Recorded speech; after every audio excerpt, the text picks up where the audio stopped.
आगे की जो परिस्थितियां बन रही हैं उस हिसाब से सुमिरन ध्यान भजन ही लोगों की रक्षा करेगा, लोगों को शांति सुख प्रदान करेगा। नहीं तो बाकी समय बहुत खराब आ रहा है, क्योंकि आप समझो महात्मा जब चिल्लाने लगते हैं, बोलने लगते हैं, जब मेहनत करके लोगों को बताते हैं और लोग जब नहीं मानते हैं, तब अन्य प्रकृति अपने हाथ में ले लेती है निर्णय करने का कि हमको क्या निर्णय करना है, क्या करना है अब। क्योंकि प्रकृति के खिलाफ लोग काम करते हैं। आप ये समझो जल पृथ्वी अग्नि वायु और आकाश, ये जो 5 देवता हैं, आप समझो यही शरीर को भी चलाते हैं और शरीर को चलाने के लिए सारी चीज़ों को उन्होंने यहाँ पर मुहैया करा दिया है। लेकिन जब आप समझो कि उनकी व्यवस्था में, उनके नियम में जब लोग बाधा डालते हैं तो वो सज़ा देना भी जानते हैं। यही हवा आप देखो कि सुखदायी होती है, कहे तो क्या बढ़िया हवा चल रही है, एकदम से सांस का भी मरीज, फेफड़े का मरीज, हार्ट का मरीज जब खुली जगह पर पहुंच जाता है, बगीचे में पहुंच जाता है, पहाड़ों पर पहुंच जाता है, तो वो स्वस्थ हो जाता है। क्यों? आब हवा कहते हैं अच्छी है, हवा अच्छी है, जड़ी बूटियों से टकरा के आती है। आप पे समझो कि निर्मल जल जो बह रहा झरने का, उससे टकरा के जब वो हवा लगती है तो मनुष्य के स्वास्थ्य के लिए वही हवा अच्छी रहती है। कहते हैं मन प्रसन्न हो गया, बहुत अच्छी हवा बह रही है। और कहीं आप समझो जहरीली हो जाए हवा तो वही जानलेवा हो जाती है। तो आप ये समझो कि इसको जब गंदा करते हैं, गंदा कैसे होता है? इस धरती पर ये जानवरों का मारना काटना, और ये जो आप ये समझो कि ये जो कर रहे हैं लोग, करने वालों को ये नहीं पता है, ये खून जो बहा रहे हैं यानी उसके सड़ने का, ये जानवरों को जो मार रहे हैं उसके सड़ने का, यानी ये जो बदबू है ये कहाँ जा रही है?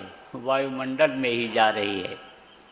अब ये जो कोरोना रोग फैला हुआ है, आप जो समझो आदमी बहुत मर रहे हैं, सही खबर आपको नहीं है, मर बहुत रहे हैं। और पूरे विश्व में ये फैला हुआ है, और कुछ देशों में तो आप ये समझो कि ऐसे जगह नहीं रह गई उनको गाड़ने की। अब आप समझो कि वो जब सड़ेंगे, बदबू जब पैदा होगी, गैस बनेगी, या वो कीड़े जो उनके अंदर रह गए वही जब भगने की कोशिश करेंगे और आप समझो विस्फोट होगा जब, तो आप समझो कि हवा एकदम से गंदी हो जाएगी, एकदम से वायुमंडल गंदा हो जाएगा, जहरीली हो जाएगी। तब सोचो लोग कैसे बचेंगे? आप समझो कि ये देवता मन देवता नाराज हैं। आप समझो कि तूफान नहीं भी आवे, आप समझो कि तो भी यानी बहुत तरीके हैं उसके सज़ा देने के।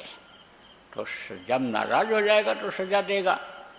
देखो कुत्ता नाराज हो जाता है तो भौंकने लगता है, बिल्ली नाराज हो जाए, कोई भी जानवर नाराज हो जाए, सांप नाराज हो जाए तो खदेड़ करके काटता है।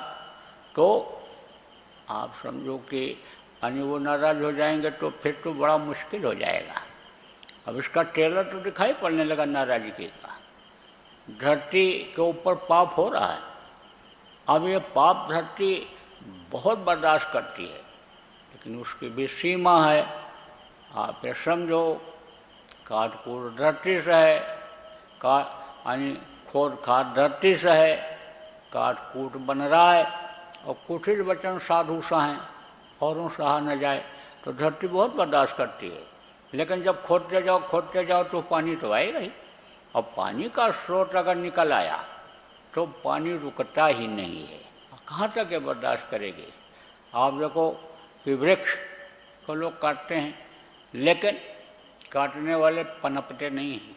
धन के लिए करते हैं ऐसा, लेकिन धन उनके पास, लक्ष्मी उनके पास रुकती नहीं है। आप समझो कहते हैं ना कि यानी पेड़ कट्टा बकर कट्टा के पास लक्ष्मी नहीं रुकती हैं, जीव हत्या करने वालों के पास लक्ष्मी नहीं रुकती हैं। खुश नहीं होती हैं। तो अब आप ये समझो कि धरती पर पाप हो रहा। तो मैं तो बोला करता था पहले, आपको बताया करता था कि भाई एक एक साथ दो दो देवता सजा देने के लिए तैयार है। अब कोरोना रोग से अलग आदमी जूझ रहा है, सारे विश्व के लोग परेशान हैं। और इधर धरती हिल रही है, पता चला आज भी दिल्ली में भूकंप आया। तो अब एक साथ जब सब सजा देने लग जाएंगे तब सोचो क्या हाल होगा। तो बचेगा साध जन कोई, जो सत से लौ लगाएगा। बज रहा काल का डंका, कोई बचने न पाएगा। महाभारत में ऐलान जब होता था, धुंध भी बजती थी, जब बजता था नगाड़ा, चलो युद्ध के मैदान में, तब किसी को अंदाज़ा लग पाता था कितने मरेंगे, कितने बचेंगे, कौन बचेगा, कौन वापस आएगा, कौन वहीं रह जाएगा।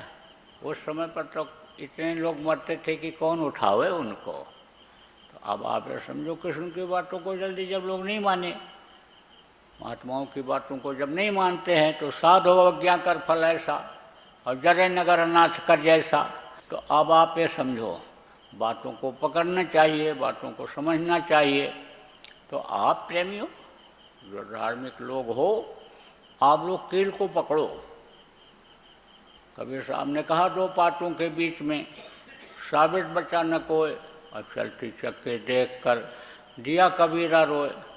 कबीर साहब को मालूम था कि कलयुग जाएगा और सतयुग आएगा, कलयुग में ही सतयुग आएगा, ये उनको मालूम था। तो उन्होंने कहा दो पाटों के बीच में, दोनों पाटों के बीच में, कलयुग और सतयुग के बीच में जो पड़ेंगे वो पिस जाएंगे। तो हाथ की चक्की होती है, दो पाटे होते हैं, उसमें गेहूँ ऊपर से डालते हैं, पिस करके ऐसे नीचे निकल जाता है। लेकिन वो किस पर टिकी हुई होती है? एक आधार होता है, लोहे की या लकड़ी की कीली होती है, उसी के सहारे चलती है। तो उस लोहे के कीली के किनारे या लकड़ी के किनारे जो गेहूँ होते हैं वो सब बच जाते हैं। तो उनका लड़का था कमाल, उसने चक्की को देख करके हंस दिया, कहा चलती चक्की देखकर हंसा कमाल ठठाए, और कील सहारे जो रहे सो साबित बच जाए। तो कील क्या है? यही भजन, यही सुमिरन, यही ध्यान, यह है कील। ये जो इस समय का जगाया हुआ गुरु महाराज का नाम, यानी जय जय गुरुदेव नाम जो उन्होंने जगाया, यह भी कील का काम करेगा। आप ये समझो कि अकाल मृत्यु से यानी यह भी बचाने वाला नाम है। आप ये समझो कि इसी को अगर विश्वास के साथ, यानी जिनको नामदान नहीं मिला है, और बोलने लग जाओ आप विश्वास के साथ बोलो, तो आपके लिए भी फलदायी होगा। इसलिए इसको रटने की ज़रूरत है और लोगों को रटाने की ज़रूरत है। देखो, आप परमार्थी हो, आपके अंदर यह भाव होना चाहिए कि हम ज़्यादा से ज़्यादा लोगों को बचावें, खुद भी बच जाएं, अपने से जुड़े हुए लोगों को, परिवार वालों को, रिश्तेदार मित्रों को भी बचावें। वैसे तो ये किराए का मकान है, इसको तो सबको खाली कर देना पड़ेगा। आप ये समझो कि जब बुढ़ापा आती है तब तो आदमी ये सोच ही लेता है कि अब हम जब तक चल रहे हैं, अब तो हमको खाली करना ही पड़ेगा। जब आप ये समझो कि फल का रंग बदलता है, तब लोग कहते हैं अब ये गिरेगा ही गिरेगा, गिरने ही वाला है, पक रहा है, पक गया है। ऐसे ही अनजाना तो सबको है, कोई ना कोई बहाना तो बनता है शरीर छोड़ने का। लेकिन एक होता है समय आ जाता है तब जाना पड़ता है, एक होता है ज़बरदस्ती छोड़ना पड़ता है शरीर को। तो ज़बरदस्ती वाली बात ना आवे, अकाल मृत्यु वाली बात ना आवे किसी के लिए। ये तो मैं बराबर प्रार्थना उस मालिक से करता रहता हूँ। आपको भी, सबको, परमार्थी लोगों को करना चाहिए। लेकिन जो अनजान हैं, जिनको नहीं मालूम है, उनको उपाय बताना भी अपना धर्म बनता है। जिनको कोई बताया ही नहीं कि शाकाहारी रहना चाहिए, जिनको कोई बताया ही नहीं यह मानव मंदिर है इसको गंदा मत करो, उनको आप बताओ, अपने अपने स्तर से समझाओ।